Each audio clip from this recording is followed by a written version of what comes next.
Hey everyone, welcome back to our channel, We're the Movie Couple. I'm Wendy. I'm Dustin. And in this video, we're going to talk about Shogun. This is the latest series going on FX and I believe Hulu.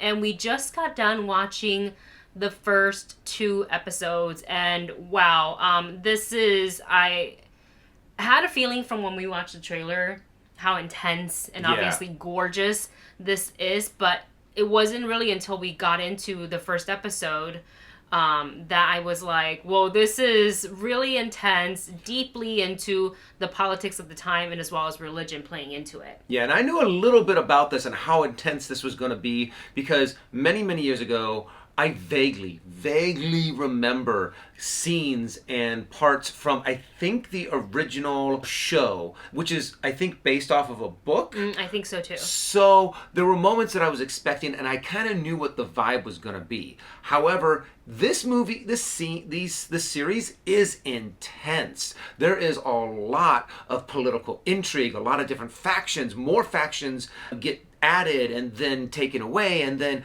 a lot of it is spoken in Japanese. Yes. So unless you're playing really good at close attention, you're going to have a hard time kind of following. But it's interesting. It is just, you can tell just how, this is only the beginning. Yeah. This is only the beginning. We get into it with, we'll just say, how Blackthorn came to be in Japan, not the most conventional way, and it's also not like a happy landing for him at all. Literally lands and is just like questioned, tortured, almost died a few times, but he became particularly useful to Toranaga because the man is, I mean, I'm just kind of giving you guys sort of the idea of like the synopsis, sort of the baseline for the show. He is about to be impeached by the other regions, so they're so far united to impeach him. United.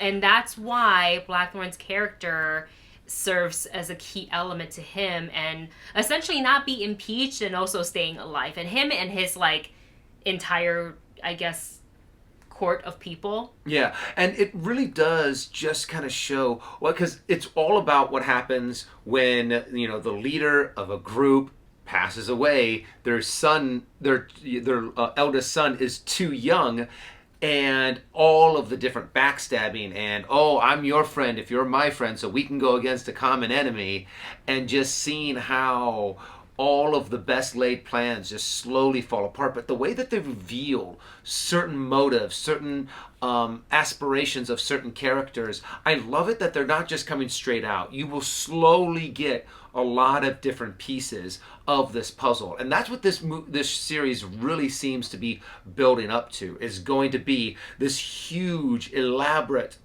political puzzle that they will slowly just reveal small pieces at a time until it reveals like the entire picture. I literally feel like we're watching them play Go, which is kind of like expanding their territories and whatnot.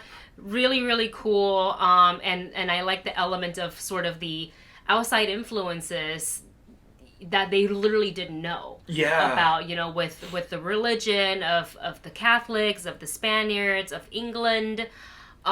It's just really interesting to see. So they have this one person that comes in out of the blue and they're like, well, you're telling me there's all this extra stuff that's going on. And like Dustin said, this series is actually mostly in Japanese, which I absolutely love. And I like that they also take care to show you just the intricacy of like the costumes, their meals, their rituals, and how everything has like, there's a certain way to do certain things. And I love that a show is paying this much attention to it. I really like that. The color is beautiful. The cinematography is beautiful. Wow, yeah. But like you said, one of the things that I really wanted to mention too, was their attention to detail to every little bit. The way they put on their clothing, the way they eat their food, the way that they lay down at night. It was everything is so meticulous and showing and featuring the Japanese culture. You're sitting there and you almost feel like you're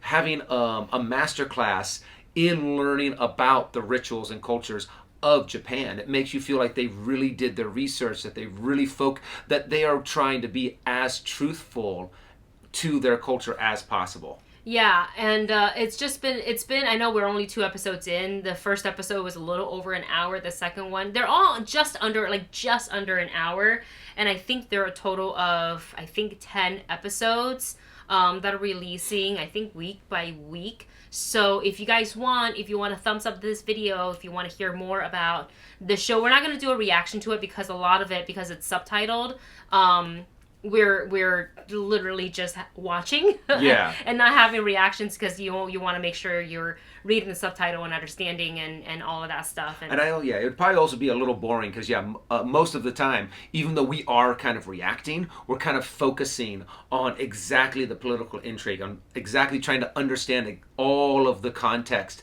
but doing it while we're reading, because you miss a little bit when you are focused so much on trying to just understand what people are saying. And what's funny is I'm actually having a harder time understanding the people that are speaking English because we don't have subtitles for them, but they have really thick accents, really the Spaniard accent. All of them have this really gruff voice. And I'm like, wait a second, I know he's speaking English, but I don't understand a word he's saying. So you have an easier time understanding the Japanese dialogues because they're subtitled.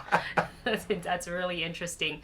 And also to note, this show, if you're turning on this show, you're thinking, Shogun, samurai type of thing. It's so far there's not a lot of like action. There are some brutal scenes in it. Yeah, and there is an assassination scene that is like pretty cool, but there's no outright battle. I imagine things like that will come later, but this is definitely rated Ma for mature. So if you have kids who are like wondering, can I watch this? The answer is no. It's too mature for them. And also, I think that the topic of it is really heavy, but I find all of it so intriguing. Initially, I was kind of like, ooh, Game of Thrones, but without the fantastical stuff. A historical Game of Thrones. Yeah, historical game, not made up, But I'm really liking it. I actually can't wait to get into the next episode, just to see, now that the seed's been planted among the council, the quote unquote united front of the council, to kind of have a little divide among them. What is going to happen next? Because now that the game is going, is who can be the fastest at being steps ahead of another person before another person decides to turn around and join forces with another person just so you can get backstabbed. It's going to be so much fun to watch. Which makes me actually really interested to sit here and you're like, some of these guys got to fall, as the game progresses, pieces are going to be removed. Who's going to be the first one to fall? Who's going to be the first one to make a mistake? And sometimes it's interesting to watch because it's not who makes the most right decisions. It is who makes the least wrong decisions. Yes. So whoever makes the least amount of mistakes is the one that's going to come out on top. Yeah. So it is very intriguing, very just in-depth, very deep and dense, because there is a lot of backstory, a lot of history, and a lot of political intrigue. And I like what you said earlier about the way they are telling the story. It's not really in chronological order. They, as far as revealing these like really important points of information, they're doing it within the storytelling, a little bit out of time. But that's what I think makes the reveal so good, because you're seeing what's already happened, and they kind of take it back to an earlier conversation. You're like, oh, I see what you're doing there.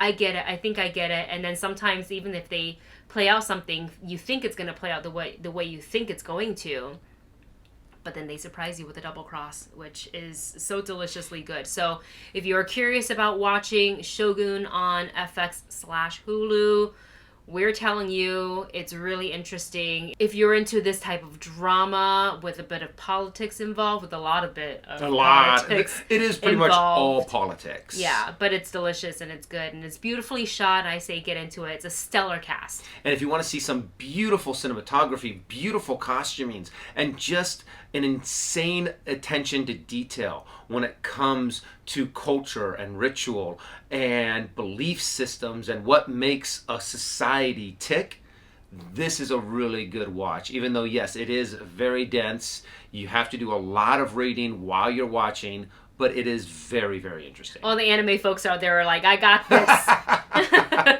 No, very true. Probably a lot of anime folks will probably understand a lot of the... Yeah, I think so too. Without the subtitles. Yeah. Well, there you have it. That is our initial thoughts on episodes 1 and 2 of Shogun. Let us know your thoughts in the comment section below if you've been watching. Thank you so much for clicking on this video. For more videos just like this, make sure to hit that subscribe button, hit the notification bell so you don't miss any new videos from us, and we'll see you in the next one.